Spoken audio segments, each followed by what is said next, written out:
In this tutorial, I'm going to show you how to inflate your custom view from the XML layout. So let's go ahead and get started. Here in the IDE, I'm going to go to Resources, Layout, and Activity Circular Progress Bar. And now I'm going to switch to Text.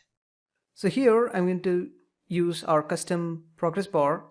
So let's go ahead and I'm going to replace this text view with com.code here now.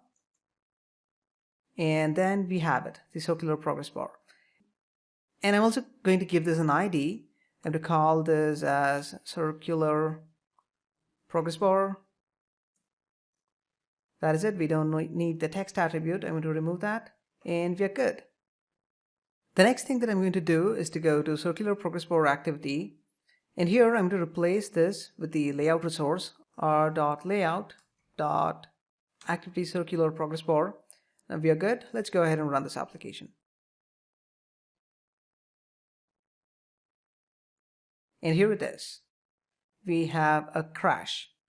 That happened because in order to inflate a custom view from the layout, you have to add an additional constructor.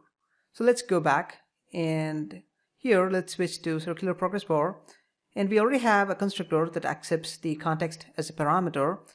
But if you want to inflate this custom view from an XML document, then you have to add a constructor that accepts the attribute set as a parameter. So let's go ahead and do that. I'm going to modify this, attribute set, and I'm also going to chain up using the attribute set parameter. That is good.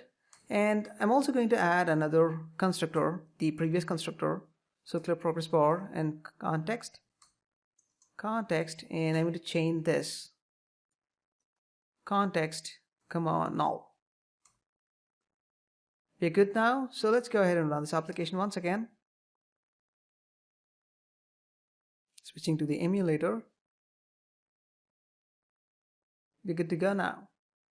So we have a circular progress bar that was inflated from the XML layout. If you have any questions on this, feel free to ask. Thank you for watching.